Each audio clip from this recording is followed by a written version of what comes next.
it's the food that's designed in that way. No one overeats a steak. No That's one right. overeats the turkey at Thanksgiving dinner. It's the apple pie and the pumpkin pie. Hey guys, thank you so much for watching our videos. If you'd like to support us some more, you can explore our homemade natural skincare products at purelytallow.com. Thank you so much for supporting my small business. Hey everybody, welcome back to the Carnivore Revolution. Today our guest is a returning guest. It's Britt James. If you guys don't remember, Britt is a health coach and she's an awesome person and a very close friend of mine. And I'm so glad that we get to chat again. I'm so glad to be here and so cool that I'm returning guest. I love this. I know. It's very exciting. So we want to talk about just like you're not like a strict carnivore. You're more like of a natural eater, but you do eat a lot of meat. And so I want to talk about that. But I want to talk about just kind of a brief history of how you got here, how you became a health coach, and what kind of difference you made in your life by making some changes. Definitely. Cool. Well, I'll keep it brief because I know we did like a recap on the last one too. So I came to this world with through keto, technically through Whole30 first, then through keto. I think it's like kind of like a general. A lot of people kind of seem to do that, and so I'm not new to low carb. I've been doing versions of low carb without even knowing it was a form of a ketogenic diet since I was technically in my teens, actually. And so low carbs always worked best for me, struggled with my weight most of my life. And so that's really what I seem to always like return to. It's just the low carb lifestyle. And when you pull out the carbs, what is there left to eat? It's the protein and the fat, right? So I definitely was a lot more heavy vegetables, cauliflower, everything during that phase. We could rice cauliflower, mash it, all the things back several years ago with keto. And yeah, definitely always meat based. I grew up eating meat. Luckily, my parents we're meat eaters and hunters in my family. So that wasn't new to me. I feel blessed that I've never gone like the vegan vegetarian route, like I know a lot of people have, but I'd be lying if I didn't say that I thought, meat-free Monday, and I would dabble with things like that. Like, I got to get my veggies in and do that. And it was always interesting. I didn't feel fantastic. So anyways, keto changed the game for me. Definitely is how I ended up losing, upwards to 70 plus pounds, actually numerous times in my life, about 3 separate times I've lost 70 pounds and did not keep it off until I then found a version of carnivore. And so carnivore for me was about further weight loss, but it was more so about my relationship with food, I would say. I think that though I could be strict with keto and find weight loss, I did still struggle with food addiction. I still struggled with binge eating, overeating, really leaning on like the keto treats. It's no different than the hyper palatable processed foods that are throughout our whole grocery store, right? Whether they are loaded with sugar alcohols or actual sugar and carbs. And so those things kept me stuck on my journey. And I found a podcast. It was actually before Courtney's podcast, but she was one of the first I found too, even before yours, Serena. But this world of like carnivore opened up, and the biggest thing that was so intriguing to me was this idea of satiety, of like learning to eat whole food, nutrition, protein, and fat to satiety. And that's when my plate started going from massive salads with grilled chicken, and I would get double chicken, or I would get, to more like steaks, burgers, those things that I kind of thought were bad, and not going to help me. And so with going carnivore-ish, really prioritizing protein for me, along with strength training, I lost an additional 20-ish pounds, put on a lot of muscle, really improved, I would say, my relationship with food and overeating. And it really opened up my eyes to understanding actual food addiction and the problems with, I would say, our food industry. Right? Yeah, the food industry is so corrupt that it just baffles the mind that it's allowed, right? Yeah. It's wild. And, I had this conversation with my mom the other day about this. Someone I got to meet actually this summer, but I've been following his podcast and him on social media for a long time, is Max Lugavere. He's not a big like carnivore guy. He doesn't like all the labels, but he's huge about protein. He's huge about healthy fats. He's an advocate for dairy. I like that he challenges, I would say, like the status quo, and so I think he's always very interesting. And obviously he has an incredible story about his mom, who struggled with, well, it took her, was Alzheimer's. And so his mission is really like exposing that. And he was one of the first people I heard talk about, it's this problem with big food, and that the food is designed to make us addicted. And so it really kills me still. And I kind of knew it back then, but I feel like I couldn't put words to it of how it made me feel. But I feel like there's just so much shame. And you hear these people that are like, food isn't good or bad. It doesn't have moral code. Thou shalt not be named, and it's just like, and I'm not saying it's about removing all of the responsibility off the person. I think that there does have to be a personal responsibility, that we can't just blame the food. It's our choice if we're going to consume it. However, these foods are designed, and we've talked about the bliss point, and that they are chemically engineered to make you addicted, to make you crave them, and to make you want more. So when you have an Oreo and then you have a sleeve of it, we're told we're bad. We don't have willpower. You need to go to therapy and work through deeper issues. And while I think a fraction of that could be true in some cases, however, it's the food that's designed in that way. No one overeats a steak. No one overeats the turkey at Thanksgiving dinner. It's the apple pie and the pumpkin pie, Yeah, and the sweet potato pie and the delicious rolls that your grandma, or your mom only makes on special, occasions. And you feel like, why can't I just indulge on it today? And I think part of the reason you can't just indulge today is because we're already indulging every day as a society. It was different when that was a rare occasion, but times aren't like they used to be. It used to be people ate out, once every 2 weeks or once a month, because first of all, we couldn't afford it. And second of all, like it just wasn't what we did. We weren't always in a hurry. We weren't always looking for a quick meal, that we could grab. When I was growing up, we didn't even eat out once a month. Now, we didn't have any money at all. Like literally we were on, government assistance. But it was very, very rare that we ever got food out. And even when our kids were little, it was pretty rare that we would stop and get food on our way home from somewhere or on our way to somewhere. We would just eat first, or we would eat when we got home. And things have changed so much, even just in the last, 5 or 10 years for everybody. It's the busyness, the craziness, the chaos. And I do believe the convenience, Yeah, and the convenience and the chemicals in the food are worse now. The chemicals in the food, that bliss point where they are magically designed to make us want them. And I've said this before, while it's not your fault that you're addicted to those foods, it is your responsibility to do something about it once you have the knowledge. Knowledge is power. So now, if you didn't know this before and you're watching this video, you now know that those foods are made to be addicted. You should feel tricked. You should feel lied to. You should feel cheated, and you should stop eating those foods now. Yeah.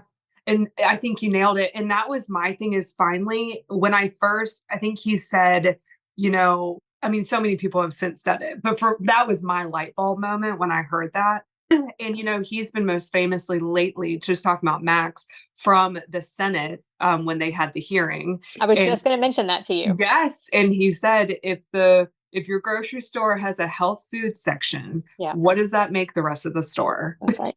And I was like, yeah. And so I think that there's a part of that to say, wow, there's nothing wrong with me. And I've always said this to my clients as well. You're not that special. Right. And what I mean by that is you're not unique. All of us struggle with it. My husband, who's never struggled with his weight, he's a healthy guy. He played sports when he was young, and, he takes care of himself. But he's like, oh yeah, I can't have one Oreo. And even hearing someone like that, who he doesn't struggle with food addiction and binge eating and so forth, he also has a hard time moderating an Oreo because it's designed that way. So I think when you can hear that and you can say, okay, I'm not crazy. There's nothing wrong with me. I'm not that unique and special. So now knowing this is information. And I think at the end of the day, like you said, information's power. When you hear something, apply it. That's the Mm-hmm. thing. It's Yeah. information doesn't matter unless you use it. And so I think it's like understanding I don't want those things in my house. Those, if that's around me and that's hard to, to control Yeah. myself, because I know if I have one, I'm going to have 20 and it's not going to be worth it. And it's not food. Your Right. body doesn't even see it as food.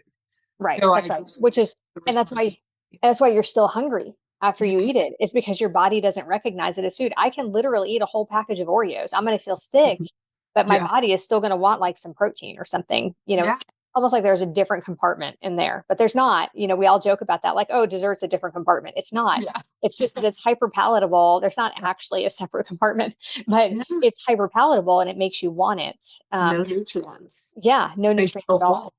Yeah. So I want to go back to the Senate thing. I will put the link to that video in the description here. So that was about a month ago, and it was a whole host of people. It's been criticized a lot. I think the Daily Mail, was it? The Daily Mail that was so critical of it and said RFK and his gang of, I think it was woo-woo panelists. It was like Politico, maybe? Politico, maybe. Yeah.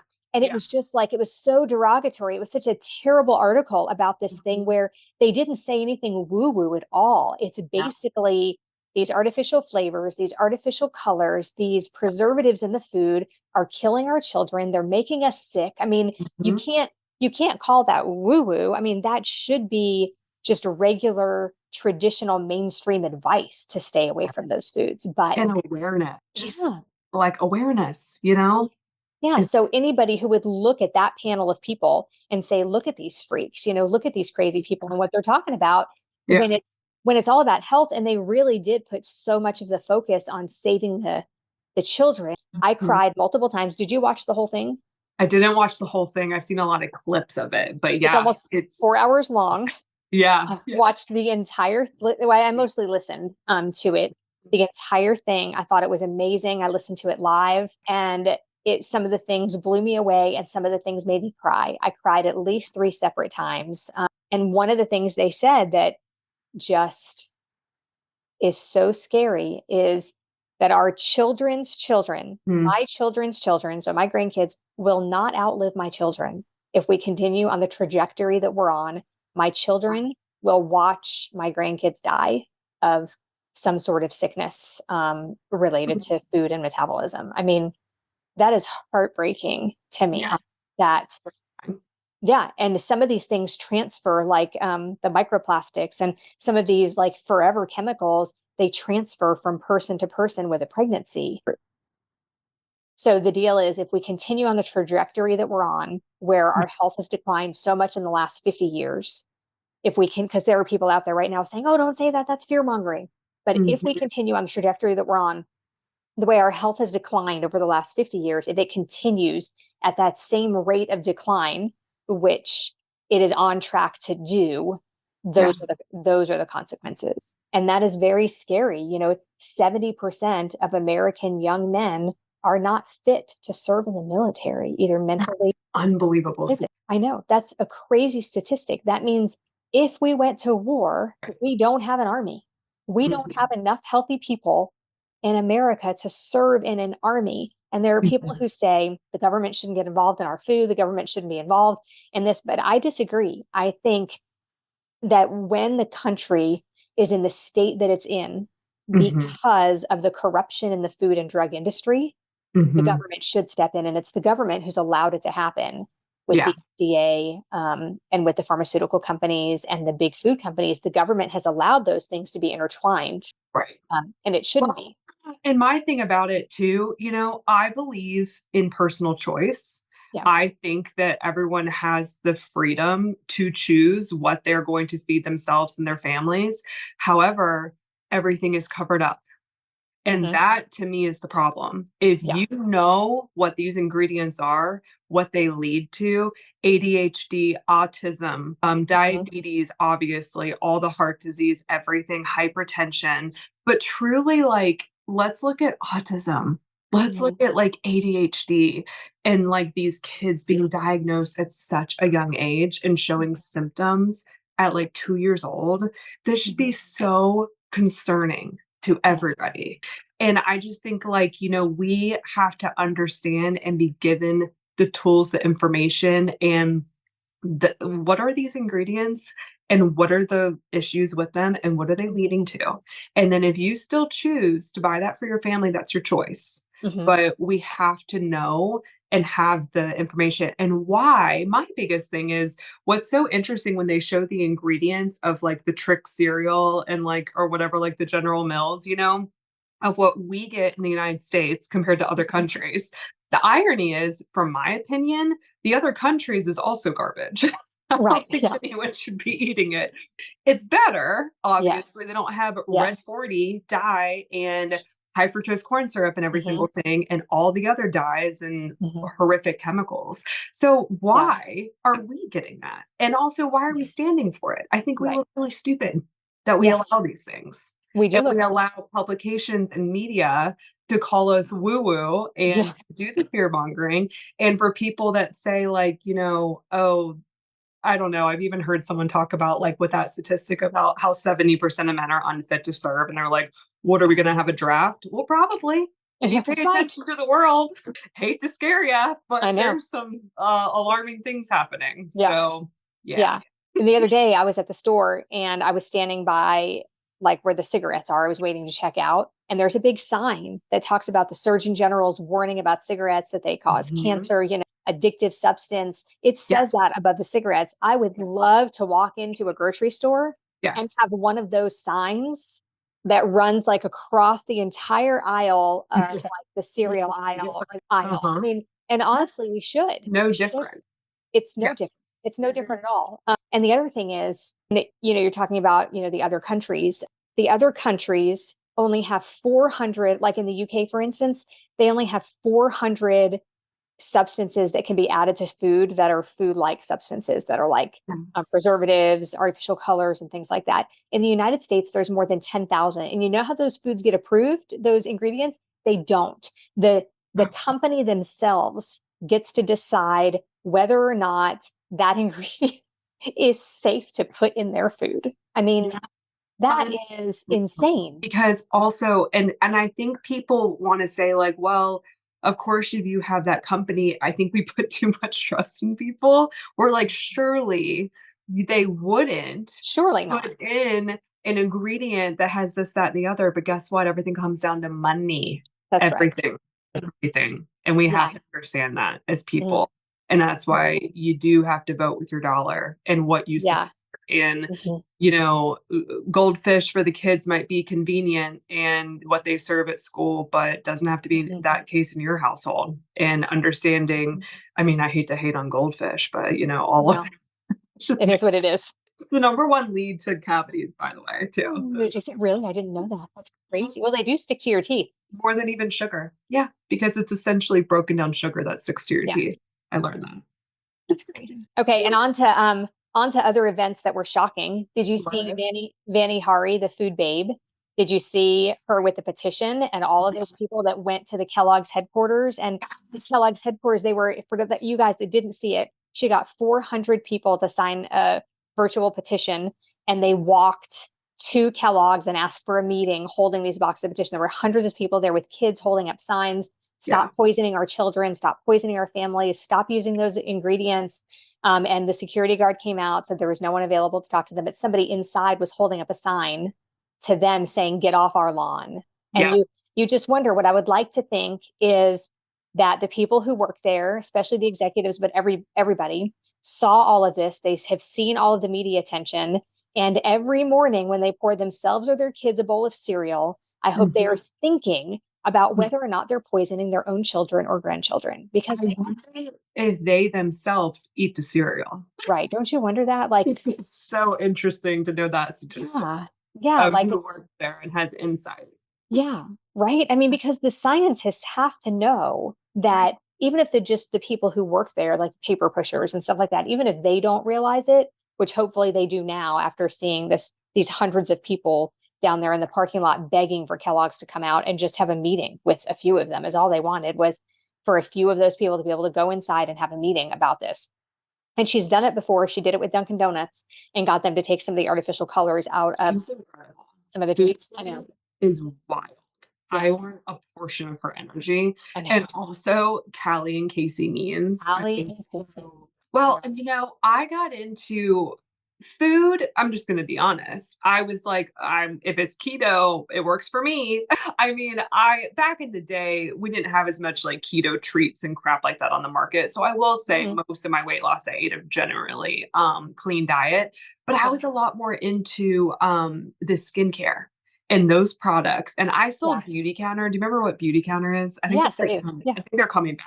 But I sold Beauty Counter for a while, mainly because I used it. And I was like, oh, I know the retail game and how to get a discount for things. So I was so into that. And one thing that Beauty Counter did really well is they taught you so much about the chemicals and what's allowed. It's no different from the food. And so what's so silly, but just being honest, is I was so into clean skincare where I was like, what is this package that I'm eating? And what are these ingredients that I'm injecting? And I would love to say, like, your skin's your largest organ. Everything you put on your skin's absorbed immediately. How about what you put in your mouth? How quickly is that absorbed? I know. So yeah, it's wild. And that's why Purely Tallow. Serena knows I'm like your number one customer. I put an order in like monthly. I know. Britt buys my Purely Tallow lotion, and I'm very grateful. It's been a fun business to start. The sprays. And let me plug it just for a second. Okay, go. Serena didn't ask me to do this, but this is important to me. Okay. But the cleansers, and I'm going to tell you, I was on Accutane as a teenager, struggled just like with my weight, struggled with my skin my entire life. And I tried all the products, everything. And ultimately it was diet change. Obviously that was a huge thing, but then cleaning up my products. But I love your cleansing oil, and the exfoliating one feels unbelievable as those little pearls. Well, it's salt, but it feels so good. And your moisturizing mask, I'm obsessed with right now. And then I told you all of your lotions I'm obsessed with. I love the white peppermint the most. And I use your sprays. So it's like the moisturizing spray I mix with the tallow. And I'm going to tell you, sorry, had to plug it. Everyone go buy Purely Tallow. It's seriously the best. Oil spray spreads amazingly. It's one of my favorite things. I just love it. And pay attention, because there's probably some sort of a glossy lip gloss coming for the holidays and for the winter. Don't play with me, Serena. Glossy lip balm. Shh. I need all of them. Okay. Perfect. Okay. I'll tell you when it's ready. Okay. So then I want to say, you mentioned keto again, and you talked about those keto products. And I feel like if you go to the grocery store and you find a product that says keto friendly on it, run in the other direction. There's no governing body that says it's like it'll say keto certified. There's no certification, and keto junk food is still junk food. It's and arguably worse. I'm going to be honest. I mean, from a blood sugar perspective, maybe not. However, my body does not do well with those sugar alcohols, and they really upset my stomach. And because again, my body doesn't know what that is. It doesn't digest well at all. So it's all junk to me. Yeah. So for those of you that don't know, the U.S. Dietary Guidelines Committee meets, I think it's every 5 years, to make a decision about which foods to recommend and what the dietary guidelines are going to be, like the food pyramid, what that's going to be. And just so you know, they all have ties to pharmaceutical companies and food companies. So they're basically being paid off to recommend processed foods. But I just saw a little blurb on this, and so I may not get everything exactly right. But from what I remember, they decided not to focus on metabolic health. They decided not to focus on healing things, because food doesn't have anything to do with that. Why would they do that? And the food pyramid has been the single worst science experiment ever performed on the American people, and really so much of the world, because so much of the world follows what we do as far as nutrition goes. It's obviously failing if you go and you look at the statistics on how much worse we've gotten health-wise since those dietary guidelines came out to begin with. We have Ansel Keys to thank for that. They have recommended, I think they've reduced the protein recommendation and increased grains and legumes. Oh, good. Good. Okay. Everything leading to Perfect. Alzheimer's, diabetes, Perfect. ADHD, and autism. Awesome. Perfect. It'll be so much fun. Because you need more medication when you eat more of that. That's absolutely right. And the FDA does contribute a lot to the US Dietary Guidelines Committee. Oh, Pharmaceutical companies and companies like Pepsi and Coke and Johnson and Johnson, they all help pay for the US Dietary Guidelines and the FDA and yep. Pfizer, Merck, all of them. yep. So while I'd like to not think there's some sort of big conspiracy going on, like you make them sick and we'll give them the meds, I'd like to think that that's not going on, but it's almost hard to deny that. The more you get into it, the more Yeah. you learn about it, it's almost hard to not think that it's Yeah. done on purpose. I think so. And, I really think it's not like all of these people are bad, but I think it shows you the power just of government manipulation. Well, I mean, it's like, have you seen House of Cards? Like, a lot of this is real. And it does come back down to the bottom line and to money. And, unfortunately, I think there are bad people. And I think that there's also people who maybe mean well, but also they're busy.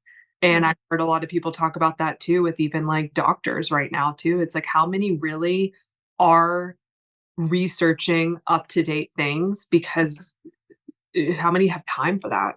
Yeah, that's right. They don't. I mean, they're back to back appointments. They're with you for 15 to 20 minutes. They're hearing your symptoms.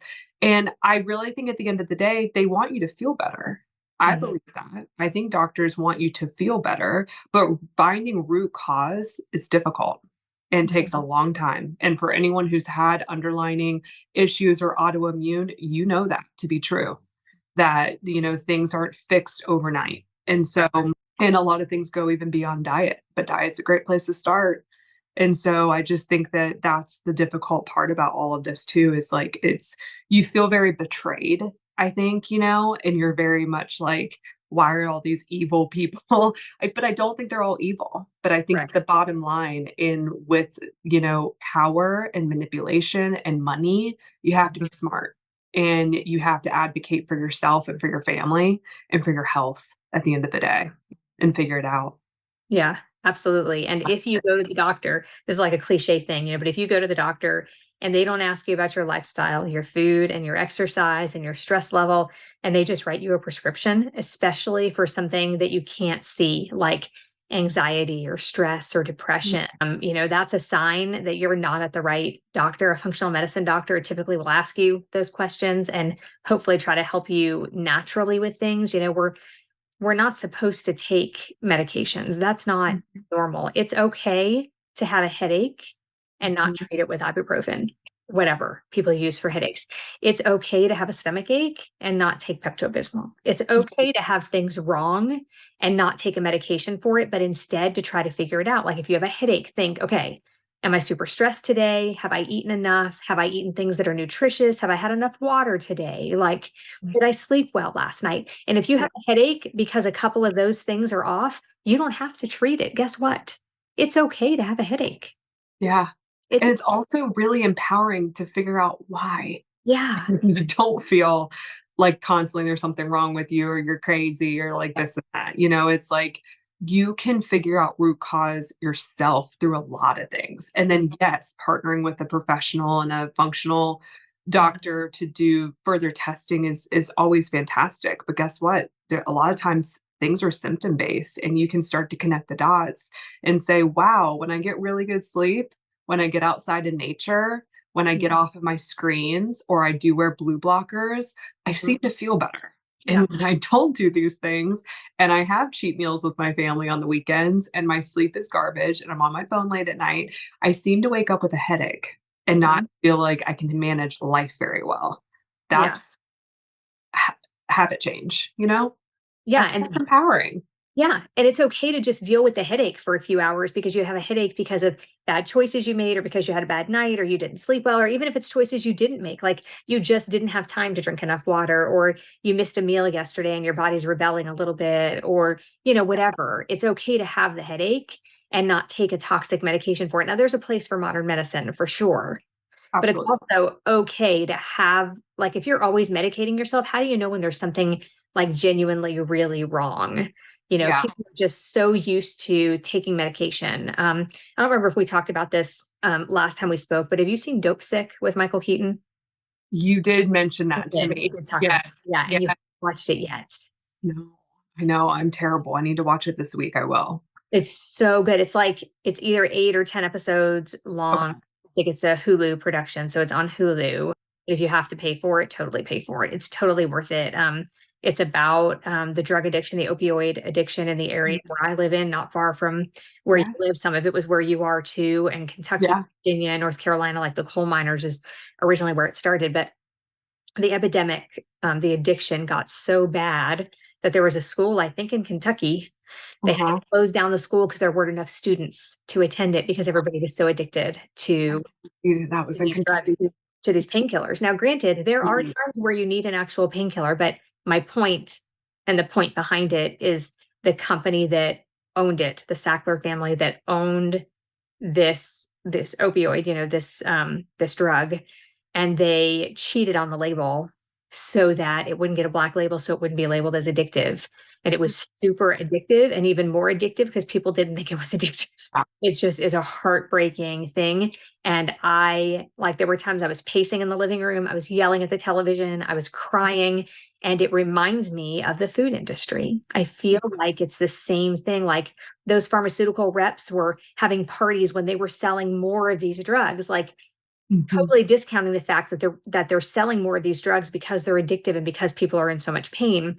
Instead, it was a celebration. They were taking the doctors who prescribed the most of them on all expense paid trips to the Caribbean with fancy foods, and like their brochures were fake. It just is so much like the food industry where they pay for that, heart healthy stamp on the cereal boxes and the cracker boxes and stuff like that. Like it's all so connected. And so when you're watching that, like just be like, I related a lot of it to the processed food industry, those big companies, because I think the two things are very similar.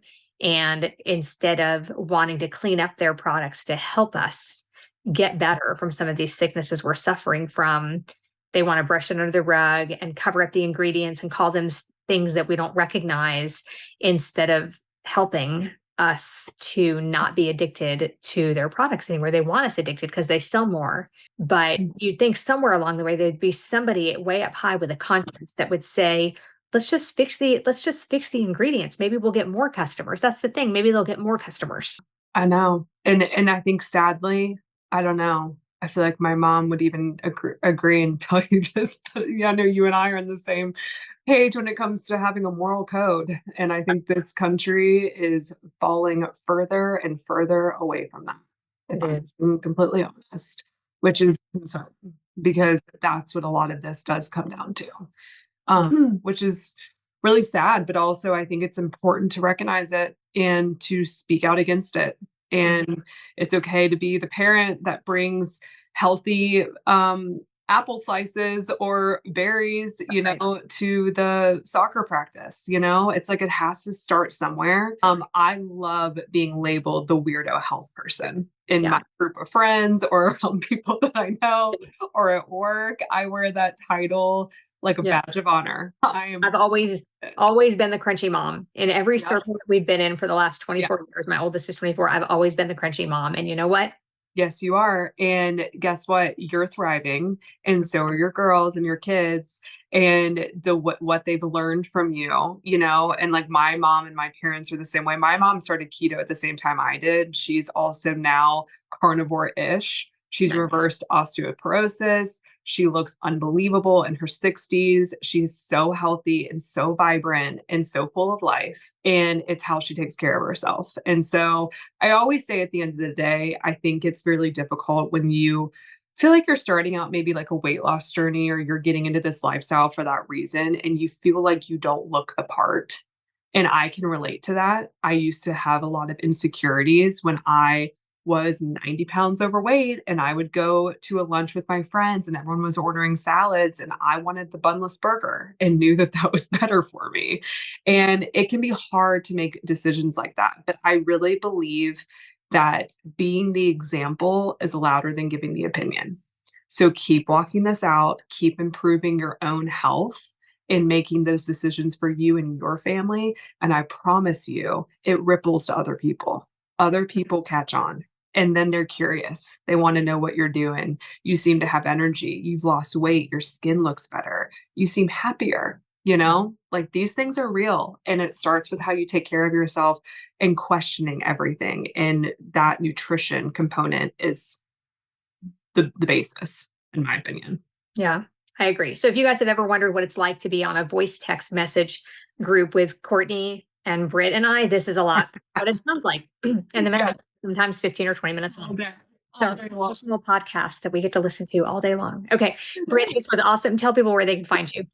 I am primarily just on Instagram. I'm Health Edit by Britt with 2 T's. And so I'm on and off Instagram because I am trying to get off of my phone a little bit more, but I do post and I share a lot on there. I also offer 6-week reset courses throughout the year. I'm debating opening this up for new clients in the next couple weeks. I just have my last one for the year and then we'll kick it off again at the new year. So you can always just reach out, DM me. I love answering questions, supporting you, and just helping spread the word. Yes. Awesome. Britt, this was great. Thank you so much. Thank you for having me. Good to see you. Absolutely. And thank you guys for watching. We'll see you next time.